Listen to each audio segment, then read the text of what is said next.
அதாவது கடந்த 2 வாரங்களாக நம்ம மெய்வழி சிவச்செங்கோல் அனந்தர் தாத்தா அவர்களுடைய வரலாறு பார்த்துட்டு போகிறோம். ஷேர் பண்ணுறேங்க.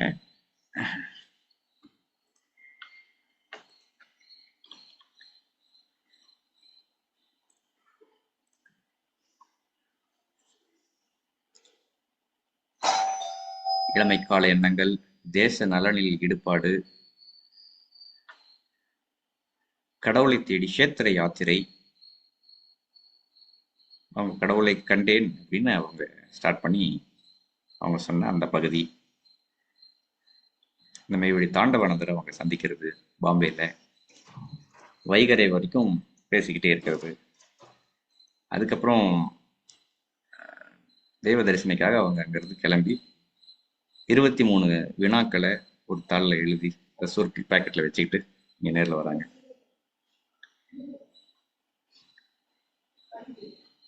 இதெல்லாம் நம்ம பார்த்தோம் இல்லைங்களா?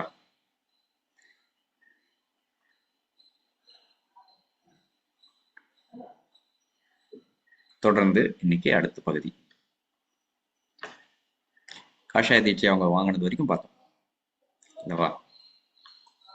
ஸோ காஷாய ரெட் சிப்ஸரை காட்டிட்டு ஊருக்கு வந்துடுறாரு. அதை தொடர்ந்து அவங்களுடைய வாய்ஸ்லேயே பார்க்கலாம். இருங்க. என்னை காஷாய தலைப்பாகையுடன் கண்ட என் உறவினருள் ஒருவர், நீயோ பிள்ளை குட்டிக்காரன். இப்படி தலையில் காஷாயம் கட்டியிருந்தால் பணம் காசு நிலைக்காது, பரதேசியாக போய் பிச்சைக்காரனாகி விடுவாய். ஆகையால் வயதான பிறகு காஷாயம் அணிந்து கொள், இப்போது வேண்டாம் என்று புத்திமதி சொன்னார். 4 ஆண் மக்களும் 2 பெண் குழந்தைகளும் உள்ள என் குடும்பத்தின் நிலையில் இதை கேட்டு எனக்கு பெருங்கவலை உண்டாயிற்று. ஸ்ரீலஸ்ரீ சாலை ஆண்டவர்கள் திருச்செங்கோடு விஜயம் செய்தார்கள். அங்கு என் மனைவியை மெய்வழி சபையின் அங்கத்தினர் ஆக்கினேன். தேதி 8/8/1965. அங்கத்தினர் எண் 2531. அவ்வூரின் பல பிரமுகர்கள் ஸ்ரீ ஆண்டவர்களை தரிசிக்க வந்தார்கள். அவர்களுள் அவ்வூரின் பிரபல ஜோதிடர் ஒருவர். அவர்களை ஸ்ரீ ஆண்டவர்களுக்கு அறிமுகம் செய்தார்கள். அப்போது ஆண்டவர்கள், உங்கள் ஜோதிடம் எல்லாம் கணக்குத்தானே என்றார்கள். ஆம், கணக்குத்தான் என்று அவரும் ஒப்புக்கொண்டார். அதுக்கு தெய்வம் அவர்களுக்கு சொல்றாங்க, ஆனால் எம் பிள்ளைகளுக்கும் ஜோதிடம் தெரியும். அது கணக்கு அல்ல, ஸ்வயம் ஜோதி இருக்கும் இடம், அதாவது ஜோதி இடம் என்று விளக்கினார்கள். இதை கேட்டு சபையோர் வியந்து போனார்கள். ஜோசியக்காரர் அவர்கிட்ட கேட்கிறாங்க, உங்க ஜோதிடம் எல்லாம் கணக்குத்தானேன்னு. ஒரு ஆம், கணக்குத்தான்கிறாரு. என் பிள்ளைகளுக்கும் ஜோதிடம் தெரியும், அது கணக்கல்ல, ஸ்வயம் ஜோதி இருக்கும் இடம், ஜோதி இடம் என்று விளக்கினார்கள். இதை கேட்டு சபையோர் வியந்து போனார்கள். அடுத்த வைகாசி திருவிழாவிற்கு குடும்பத்துடன் சென்று சாலையம்பதியில் 4 நாட்கள் தங்கினேன். மனைவிக்கும் காஷாய தீட்சை மூலமந்திரம் அருளப்பட்டது. திருவிழா முடிந்தவுடன் ஸ்ரீ ஆண்டவர்களிடம் என் உறவினர் காஷாய தலைப்பாகையை பற்றியும் நான் அணிந்திருப்பதை பற்றி எச்சரித்த விபரம் சொன்னேன். அவர்கள் சிரித்த வண்ணம், ஆம், உன் உறவினர் சொல்வது உண்மைதான். போலிச்சாமியார்களிடம் காஷாயம் வாங்கினால் மூதேவிதான் குடி புகுவாள். அவனோ உண்மையான பிச்சைக்காரன். அவனுக்கும் தெய்வீகத்திற்கும் ஒரு சம்பந்தமும் இல்லை. ஆனால் எம்மை பார், தங்கம், முத்து, வைரம் போன்ற விலை உயர்ந்த ஆபரணங்களையும் பட்டு பட்டாடைகளையும் அணிந்த ராஜரிஷியாக இருக்கின்றோம். ஆகையால் என் பிள்ளைகளை ஒரு காலம் வறுமை அண்டாது. உன் குடும்பத்தில் நாளுக்கு நாள் செல்வம் பெருகிக் கொண்டே இருக்கும். இதுதான் நகலுக்கும் அசலுக்கும் உள்ள வித்தியாசம். ஆகவே நீ கவலைப்படாதே என்று ஆசீர்வதித்து வாழைப்பழம் பிரசாதமாக கொடுத்தார்கள். என் மனக்கவலை நீங்கிற்று. அதாவது அவருக்கு அந்த சந்தேகத்தை தெளிவிக்கிறாங்க. அவங்க சொந்தக்காரர் சொன்னது, இப்பவே காஷாயம் வாங்கியிருக்க, உனக்கு 4 பிள்ளை குட்டிங்கள்லாம் இருக்கிறாங்களே, அப்போ காசு பணம் நிலைக்காது, பிச்சைக்காரன் ஆயிடுவேன்னு சொல்லியிருக்காரு அப்படின்னு அவங்க இந்த மாதிரி சொல்லியிருக்கிறாங்களேன்னு அவர் ஒரு கவலையோட கேட்கும்போது சொல்றாங்க, உறவினர் சொல்வது உண்மைதான். போலிச்சாமியார்களிடம் காஷாயம் வாங்கினால் மூதேவிதான் குடி புகுவார். அவனோ உண்மையான பிச்சைக்காரன். அவனுக்கும் தெய்வீகத்திற்கும் ஒரு சம்பந்தமும் இல்லை. ஆனால் எம்மை பார், தங்கம், முத்து, வைரம் போன்ற விலை உயர்ந்த ஆபரணங்களையும் பட்டுப்பட்டாடைகளையும் அணிந்து ராஜரிஷியாக இருக்கின்றோம். ஆகையால் என் பிள்ளைகளை ஒரு காலம் வறுமை அண்டாது. உன் குடும்பத்துக்கு நாளுக்கு நாள் செல்வம் பெருகிக் கொண்டே இருக்கும். இதுதான் நகலுக்கும் அசத்துக்கும் உள்ள வித்தியாசம். ஆகவே நீ கவலைப்படாதே என்று ஆசீர்வதித்து வாழைப்பழம் பிரசாதமாக கொடுத்தார்கள். என் மனக்கவலை நீங்கிற்று. மெய்வழிச்சாலை என்னும் குருகுலம் காஷாய தீட்சை பெற்றுக்கொண்ட பின்பு சாலையம்பதிக்கு அடிக்கடி செல்ல வேண்டும் என்ற உணர்வு ஏற்படும். ஆகவே புதுக்கோட்டை, திருச்சி ஆகிய ஊர்களிலும் வியாபாரத்தை வளர்த்தேன். திருச்சியில் இரவு தங்கி அதிகாலை சாலையம்பதிக்கு செல்வேன். வழக்கம் போல் தரிசனைக்காக அன்றும் வாழைப்பழம், நறுமண மல்லிகை புஷ்பம் வாங்க போனேன். ஆனால் அன்று வாழைப்பழம் கிடைக்கவில்லை. ஆகவே ஒரு டஜன் சாத்துக்குடி பழமும் மல்லிகை புஷ்பமும் வாங்கிக் கொண்டு சாலையம்பதியை அடைந்தேன். அதிகாலை தவத்திலிருந்து வந்த ஆண்டவர்களும் அவர்களை சுற்றி அனந்தர்களும் மணலில் தரையில் அமர்ந்து பேசிக் கொண்டிருந்தனர். தாம்பாளத்துடன் சென்று தரிசனை செய்தேன்.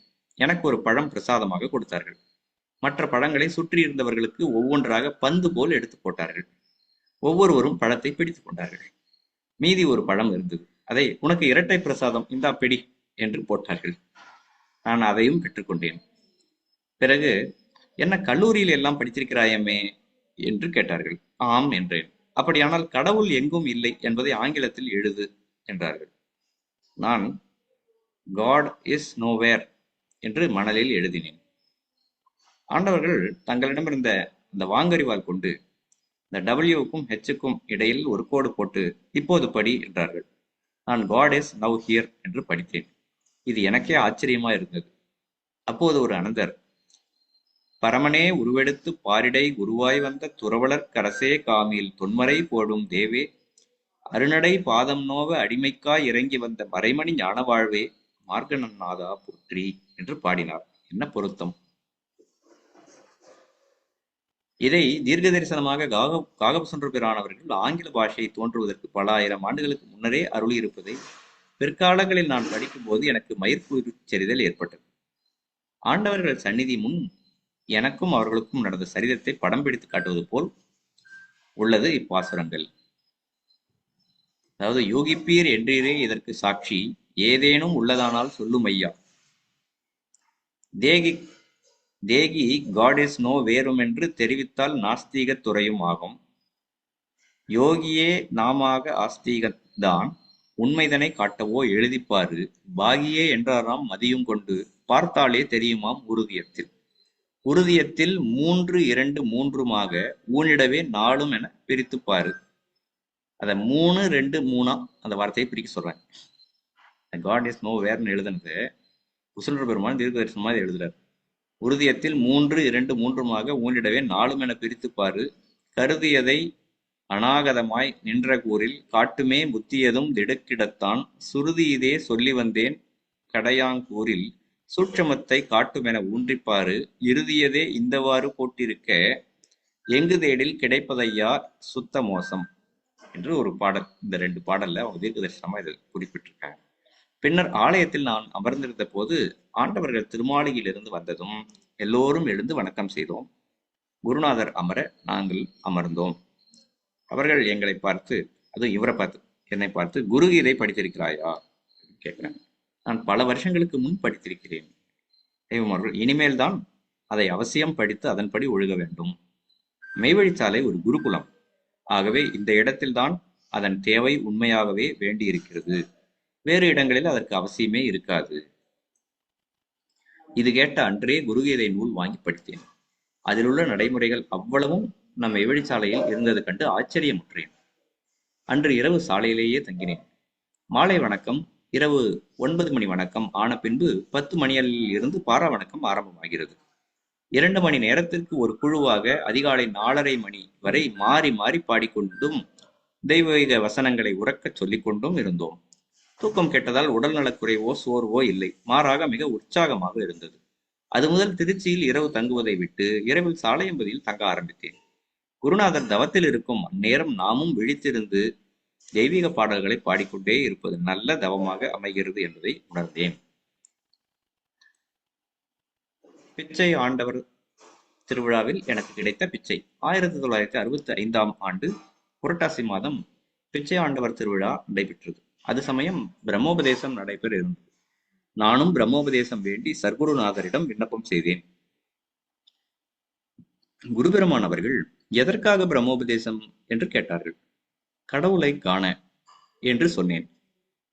புன்முறுவலுடன் எதற்கு கடவுளை காண வேண்டும் என்று கேட்டார்கள். பதில் சொல்ல தெரியவில்லை.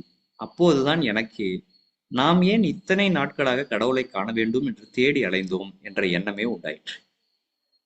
அடுத்து ஆண்டவர்கள் உபதேசம் என்றால் என்ன தெரியவில்லை அப்படின்றார். தெய்வம் அவர்கள் அதுக்கு உப என்றால் மற்றொரு, தேசம் என்றால் நாடு, ஆகவே மற்றொரு நாடு என்று பொருள் ஆகிறது அல்லவா. இப்போது இந்த பூலோகத்தில் இருக்கிறாய், உன்னை இந்த நாட்டிலே இருந்து இன்னொரு நாடான தெய்வ நாட்டிற்கு அழைத்து செல்வதுதான் உபதேசம் என விளக்கினார்கள். எனக்கு இந்த வார்த்தைகள் பேராச்சரியத்தை தந்தன. அவசியம் தெய்வலோகத்திற்கு செல்ல வேண்டும் என வேகம் பிறந்தது. நமக்கும் தேவலோகம் செல்லும் வாய்ப்பா? இதுபோல் அதிசயமான கேள்விகளும் அதற்கு ஏற்ற விடைகளும் கூறி என்னை திக்குமுக்காட செய்தார்கள். அடுத்து ஆண்டவர்கள் உபதேசத்தின் பயன் என்ன? சர்க்குருநாதரை கேள்வி கேட்க சென்ற என்னை அவர்களுடைய கேள்விகள் நான் கற்றவை அனைத்தும் பொய்யே என்ற உண்மையை உணர்த்தின. தெய்வம் அவர்கள் நீ உன் ஜீவனை நேருக்கு நேர் சந்திக்கப் போகிறாய், அதாவது மற்றொரு பிறப்பு பிறக்கப் போகிறாய். அதற்காக நான் உங்களையெல்லாம் ஞானச்சூழில் தரித்திருக்கின்றேன். இன்று இரவு உபதேச மேடையில் பெற்றெடுக்கப் போகின்றேன். எனவே இன்று உள்ள நீ நாளை இல்லை. வேறு ஒரு பிறப்பு பிறந்து என் முகத்திலே பிறந்து வேத சட்டப்படி துவிஜன் என்னும் மறுபிறப்பாளன் ஆகின்றாய். பிரம்மத்தை அறிந்து நிஜமான பிராமணன் ஆகின்றாய் என்று திருவாய் மலர்ந்து அருளினார்கள். இப்படியாக 2/10/1965 எனக்கும் பிரம்மோபதேசத்திற்கு உத்தரவு கொடுத்து ஒருவேளை மட்டும் உணவு அருந்துமாறு கூறினார்கள். மேலும் ஆதிமை உதயபூரண வேதாந்தம் நூலில் பல பகுதிகளை மனப்பாடம் செய்ய உத்தரவிட்டார்கள். என்னுடன் 23 பேர்களுக்கும் பிரம்மோபதேசம் நடந்தது. அதில் பல பெரிய உத்தியோகஸ்தர்களும் பட்டதாரிகளும் சாமானியர்களும் அடங்குவர். இரவு 9 மணிக்கு பரிசுத்தமாக குளித்து உபதேச மேடை ஏறினோம். இரவு 2 மணி வரை தொடர்ந்து மெய்ஞானப்பால் அருந்து கொடுத்து மீண்டும் அதிகாலை 6 மணிக்கு சந்திக்குமாறு கூறி சர்க்குருநாதர் தவத்திற்கு சென்று விட்டார்கள். அவதார புருஷரால் ஆகாத காரியம் ஒன்றுமே இல்லை. ஜீவனையும் பரமாத்மாவையும் பற்றின சூக்ஷமமான பிரச்சனைகளை எல்லாம் அவர் வெகு சுலபமாக தீர்த்து விடுகிறார். அவருடைய போதனைகளை ஒரு சிறு குழந்தை கூட தெரிந்து கொள்ளும். அவர் கற்பகோடி காலங்களாக சேர்ந்துள்ள அஞ்ஞானத்தை அகற்றும் ஒளியுடைய திவ்ய ஞானசூரியர் ஆவார் அப்படின்னு பகவான் ஸ்ரீ ராமகிருஷ்ண பரமஹம்சர் அவருடைய ஒரு அருள்மொழி. மீண்டும் அதிகாலை 6 மணி அளவில் பெருமானை சந்தித்தோம். அது சமயம் திருவடி தீட்சை அருளினார்கள். 9 மணி வரை தீட்சை நடந்தது. தவ நேரத்திற்கு பின் சந்திக்குமாறு கூறி தவத்திற்கு சென்று விட்டார்கள். தினசரி பகல் 11:30 மணியிலிருந்து 12:30 மணி வரை உருமகால தவத்திற்கு சென்று விடுவார்கள். பகல் அந்த சமயம் காஷாயம் பெற்ற ஆண்கள் பெண்கள் அனைவரும் தவமாளிகையை சுற்றி அரவலம் வருவார்கள். நானும் காஷாயம் பெற்றிருந்ததால் எனக்கும் அரவலம் வரும் பாக்கியம் கிடைத்தது. தவநேரம் முடிந்து சர்க்குருநாதர் தவமாளிகையை விட்டு வரும்போது துந்துமி முழங்க எக்காலம் ஊதி வரவேற்று அனைவரும் ஒன்று சேர்ந்து கீழ்கண்ட பாடலை பாடினார்கள். இன்ப வடிவம் தருதற்கு இறைவர் வருகின்றார், எல்லாம் செய்வல்ல சித்தர் இங்கு வருகின்றார்.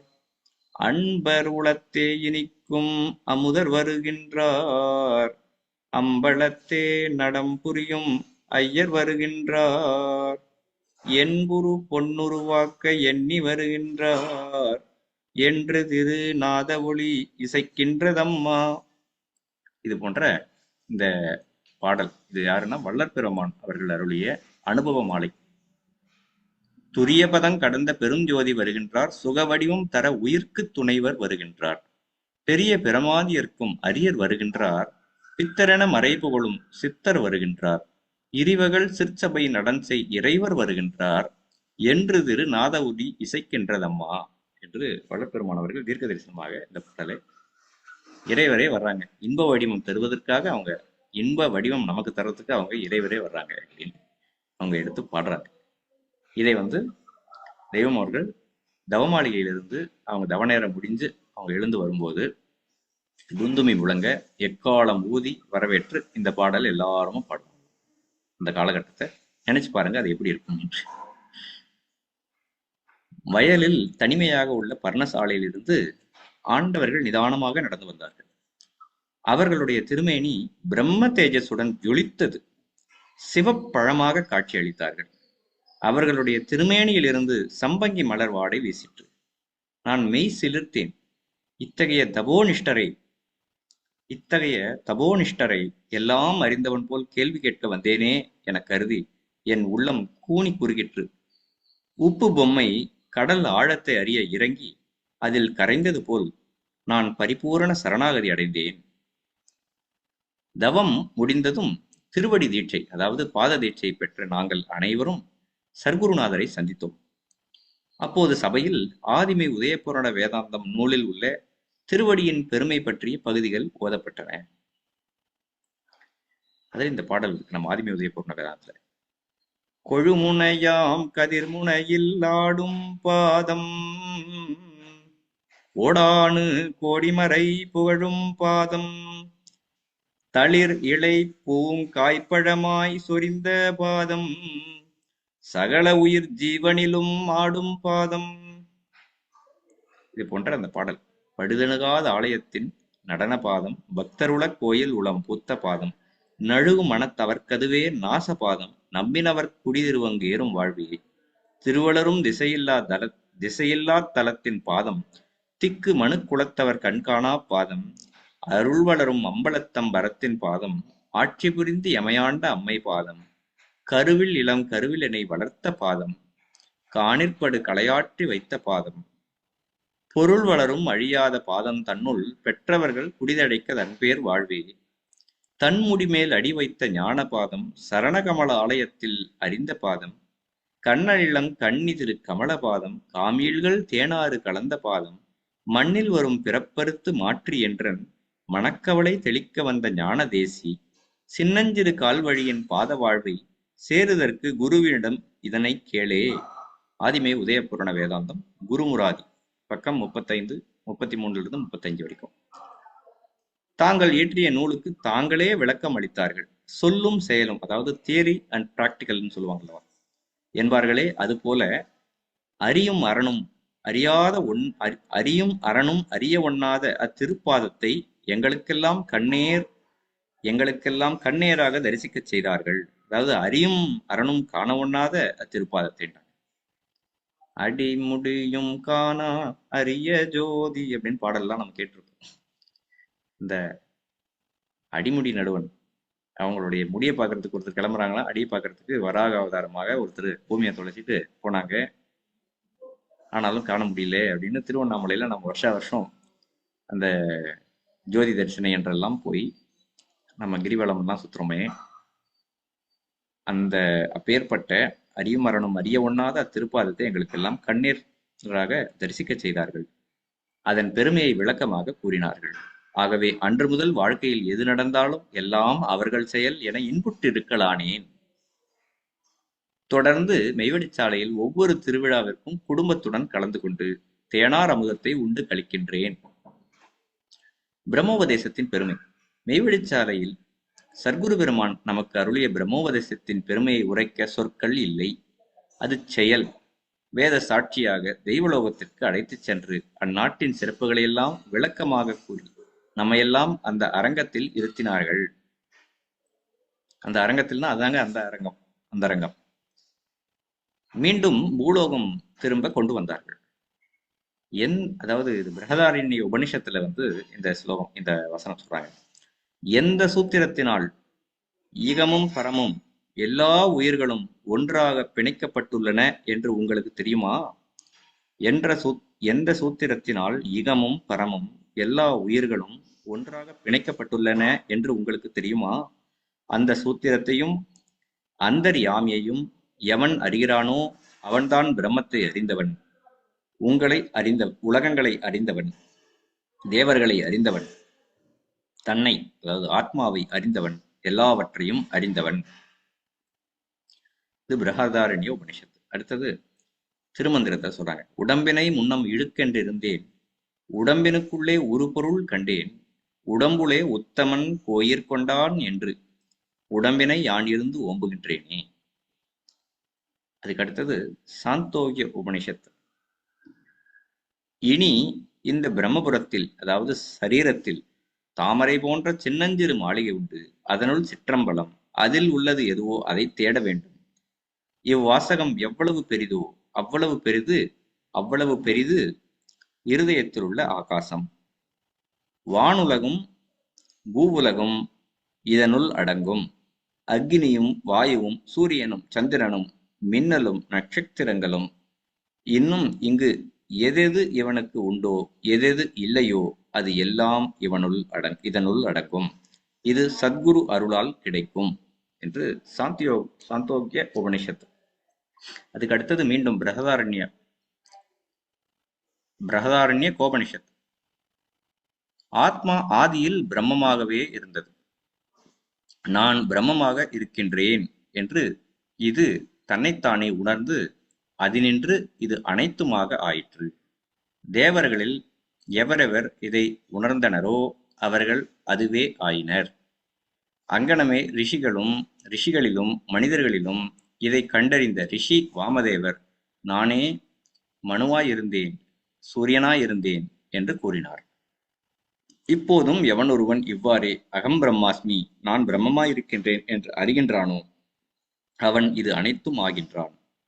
அவனுடைய பெருமையை குறைவுபடுத்த தேவர்களாலும் இயலாது. அவன் அவர்களுக்குள்ளும் கூட ஆத்மாவன்றோ. அதுக்கு அடுத்தது முண்டகோபனிஷத்து. எது ஸ்வயம் பிரகாசமானதோ, அணுவினும் சூட்சுமமானதோ, எதனிடம் உலகங்கள் நிலை பெற்றிருக்கின்றனவோ, எதனிடம் உலகத்தினர் இருக்கின்றார்களோ அதுவே அழிவில்லாத பிரம்மம். அதுவே பிராணன். அதுவே வாக்கும் மனதும். அதுவே சத்தியம். அதுவே அமிர்தம். அதுவே சித்தம். அழகியோனே அதை குறிபார்த்து எய்ய வேண்டும். இவ்வாறாக சர்வ வேதாந்த சாஸ்திரங்களும் சித்தாந்த சாஸ்திரங்களும் உபனிஷத்துக்களும் எதை முக்கியமானதாக கூறுகின்றனவோ அப்பெரும் சிறப்பு வாய்ந்த பிரம்மத்தை நம் உடல் என்னும் தேகாலயத்தில் அழைத்துச் சென்ற சர்க்குரு பெருமான் ஆதி பரம்பொருளே ஆகும். மேலும் அந்நாட்டின் பெருமையை இவ்வாறாக விளக்கினார்கள். பண்ணாகி அருங்குமுதம் பொழியும் நாடு, பரமகுரு என்னாசான் பகர்ந்த நாடு, எண்ணாயிரம் கற்ப காலம் யோகம் இருந்தாலும் சலிக்காத இன்ப நாடு, மண்ணாடும் வகுத்தலிங்க வட்ட நாடு, மரண பயம் மாற்றி வைக்கும் வாணி நாடு, கண்ணுமணக் கண்ணாங்கால் மேல்கீழ் நாடு, கதிகுரு நாடு ஆனதிடங்கவன நாடே. ஆதிமை உதயபுராண வேதாந்தம் மெய்வெளி நூல் பாசுரம் 5. அடுத்தது ஆதிசங்கரர் அருளிய பஜகோவிந்தம். அதுல சொல்றாங்க, குருவின் திருவடி தாமரைகளில் திடமான பக்தி உடையவனாகி பிறவித் தலையினின்று விரைவில் விடுபடுவாயாக. இங்கனம் இந்திரியங்களுடன் கூட மனதையும் அடக்கி உன்னுடைய இருதயத்தில் உறையும் தெய்வத்தை காண்பாய். அதுக்கடுத்தது தெய்வம் அவர்கள் அருளி செய்த அந்த பாடல். நாரும் ஓர் மாமீசத்துண்டாய் எனக்குள்ளிருந்த இருதயத்தை உற ஒன்னா சம்பத்தெல்லாம் விளை புத்தியோவனமாக்கி வைத்தாய்.